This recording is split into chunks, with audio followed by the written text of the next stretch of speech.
नमस्कार विद्यार्थ्यांनो, पाठ 12 वा बदलणारा काळ. विद्यार्थ्यांनो, मागच्या तासामध्ये आपण नीलाबाईच्या घरांमध्ये कशा प्रकारचे बदल आले ते पाहिलं होतं. चला तर आता पुढे पाहूया. येथे तुम्हाला एक पॅराग्राफ दिलेला आहे, त्याचे वाचन करूया. जास्त बदल. माझ्या 7 मुलांच्या आणि एका मुलीचा जन्म त्या घरात झाला होता. काळ निघत गेला, मुले थोडीफार शिकले. 20 वर्षापूर्वी आमची मुलगी झमीचे लग्न झाले आणि ती सासरी राफू गावाला गेली. जेव्हा माझा मुलगा लाखाचे लग्न झाले, आम्हाला वाटले की नवीन सुनेसाठी घर तयार केले पाहिजे. पहा विद्यार्थ्यांनो, जेव्हा नीलाबाईचे लग्न झाले, नवीन सून घरामध्ये आली होती, तेव्हा नीलाबाईच्या आईवडिलांनी सुद्धा असाच विचार केला होता की आता नवीन सून घरात येईल तर त्यासाठी आपल्याला एक रूम जास्तीचा बनविला पाहिजे. आता तर नीलाबाईचे लग्न होऊन पुष्कळ वर्ष झालेली आहे. त्यांना 7 मुले झाली आणि एक मुलगीसुद्धा झाली. नंतर थोडा काळ निघत गेला, मुले मोठी होत गेली, ते शिकली आणि त्यांच्या मुलीचे लग्नसुद्धा झालं. त्यांच्या मुलीचं नाव होतं झमी. 20 वर्षापूर्वी तिचं लग्न झालं आणि ती राफू गावाला गेली. तिथं तिचं सासर होतं. त्यानंतर नीलाबाईचे जे 7 मुलं होते त्यापैकी त्यांचा मुलगा जो होता लाखा, त्याचं लग्न झालं. त्यावेळेला नीलाबाईला पण वाटू लागलं की आता आपण सुद्धा नवीन सूनसाठी नवीन घर तयार केलं पाहिजे. कारण की लग्न झाले म्हणजे नवीन सदस्य आपल्या घरामध्ये येतो. घरातील परिवारामध्ये सभ्यांमध्ये संख्येमध्ये वाढ होत असते. पुढे पाहूया. तेव्हा प्रत्येकजण पक्क्या विटा वापरत असत. आम्ही पण भिंत बनवण्यासाठी त्याचाच उपयोग केला आणि छतासाठी बांबू, कौलांच्या ऐवजी आम्ही मजबूती आणण्यासाठी लोखंड आणि कपची आणि सिमेंटचा उपयोग केला. शौचालयात कचऱ्याच्या निकालासाठी मोठा पाईप ठेवला. स्वयंपाकघर मोठे बनविले. लाखाची पत्नी मातीची चूल खूपच कमी प्रमाणात वापरते, कारण की ती गॅस स्टोववर स्वयंपाक बनविते. विद्यार्थ्यांनो, पहा, जसजसा वेळ जातो तसतसं घरांमध्ये आणि घरांच्या सवयींमध्ये सुद्धा आपल्याला बदल पाहावयास मिळत आहे. या पाठामध्ये नीलाबाईचे जेव्हा लग्न झाले त्यावेळेला नीलाबाईची पत्नी खाली बसून स्वयंपाक करत होती आणि चुलीवर स्वयंपाक करत होती. परंतु आता नीलाबाईचे जे मुलं आहे त्यांच्यापैकी त्यांचा जो मुलगा आहे लाखा, त्याचं लग्न झालं तर त्याची सून आता चुलीवर स्वयंपाक कमी करते, ती गॅस स्टोवचा जास्त वापर करते. शिवाय पूर्वीच्या ज्या विटा होत्या त्या भाजल्याशिवायच्या होत्या, कच्च्या होत्या. परंतु आताच्या ज्या विटा असतात त्या भट्टीमध्ये शेकलेल्या असतात, म्हणून त्या पक्क्या असतात, मजबूत असतात. आजकालचे लोक अशा विटांद्वारे घर बांधतात आणि नीलाबाईच्या परिवाराने सुद्धा याच विटांचा आता उपयोग केला.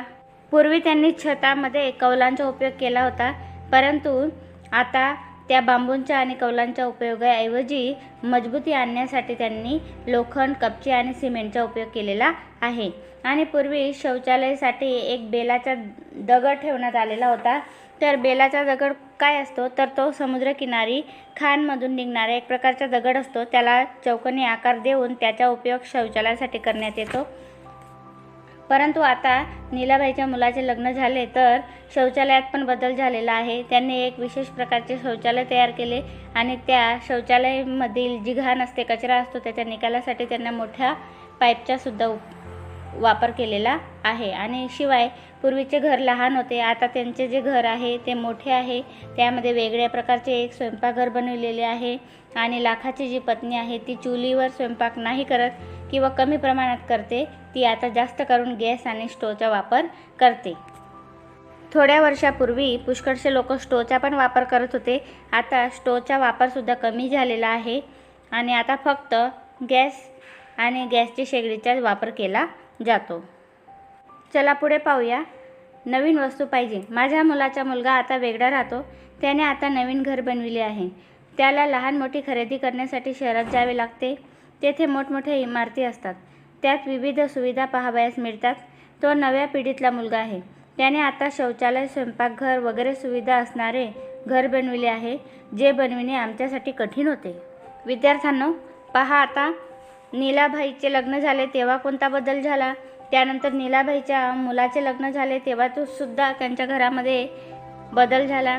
परंतु आता तर नीलाबाईच्या मुलाचे सुद्धा लग्न झालेले आहे आणि शिवाय तो एका घरात राहत नाही, तो वेगळा निघालेला आहे किंवा वेगळ्या घरामध्ये राहण्यासाठी तो गेलेला आहे.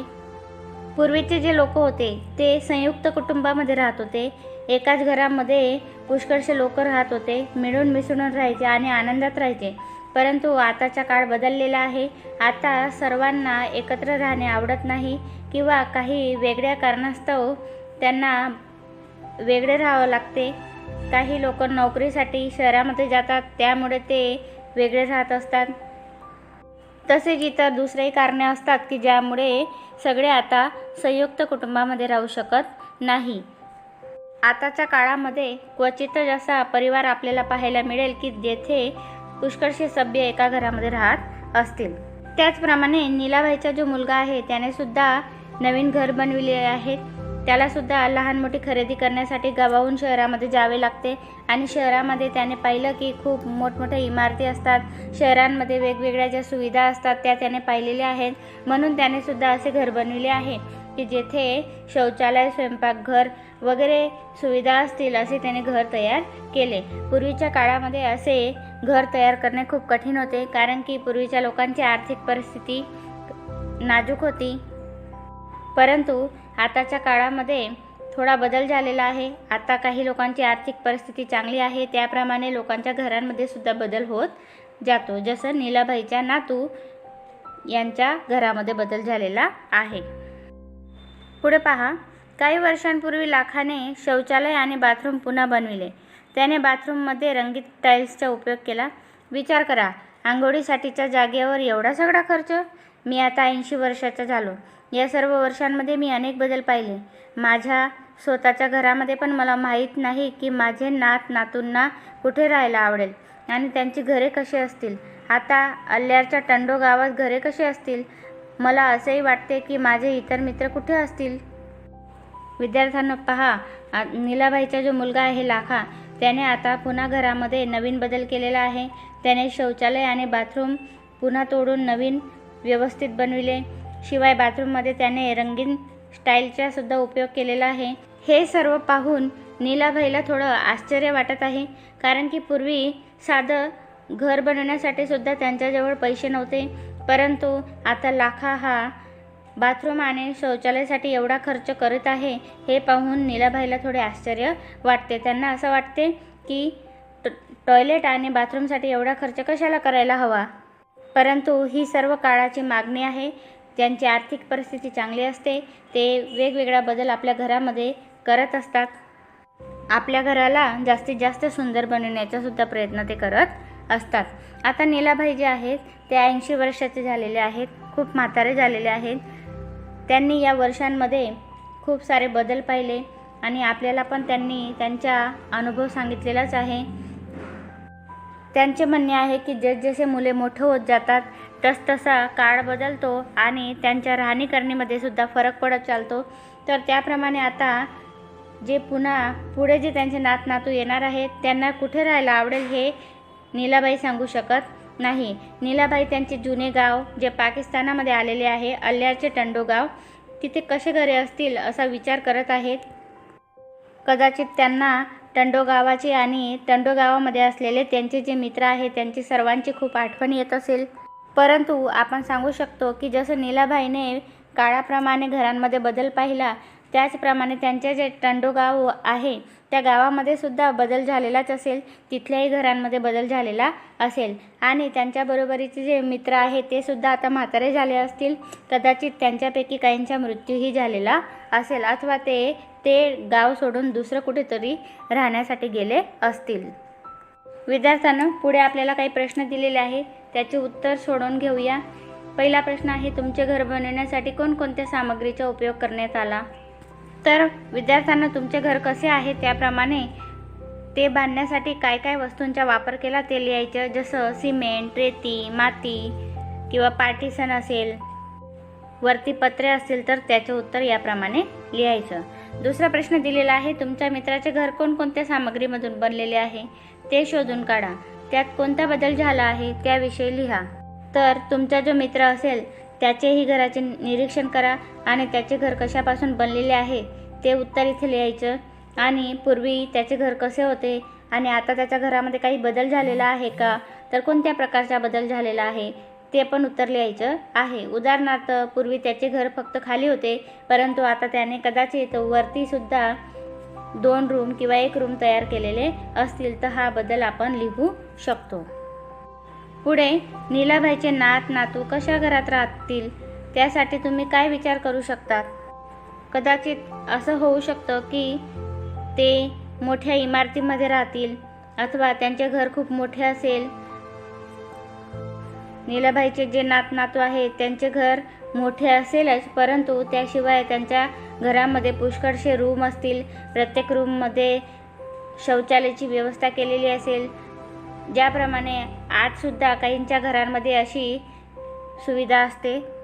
पुढे आपल्याला प्रश्न विचारलेला आहे, तुम्ही मोठे झाल्यावर तुम्हाला कुठे राहायला आवडेल?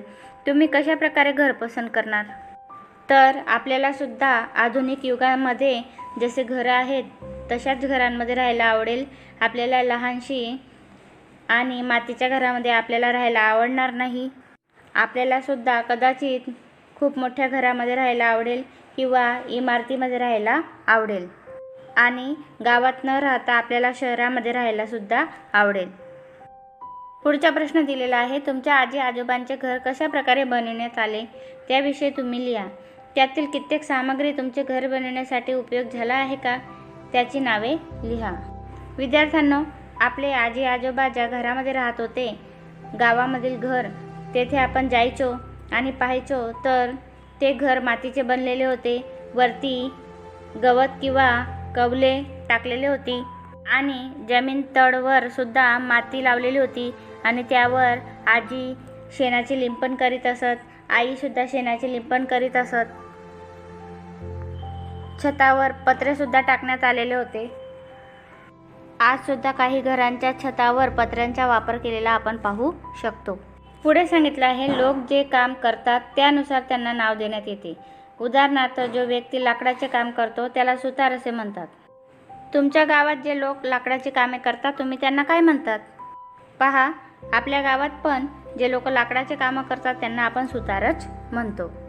त्याप्रमाणे लोखंडाचे काम करणाऱ्याला लोहार, सोन्याचे काम करणाऱ्याला सोनार, चप्पल शिवणाऱ्याला चांभार असे वेगवेगळे व्यवसायकार आपल्या समाजामध्ये कार्य करतात. चला विद्यार्थ्यांनो, आजचा तास पूर्ण करूया. नमस्कार.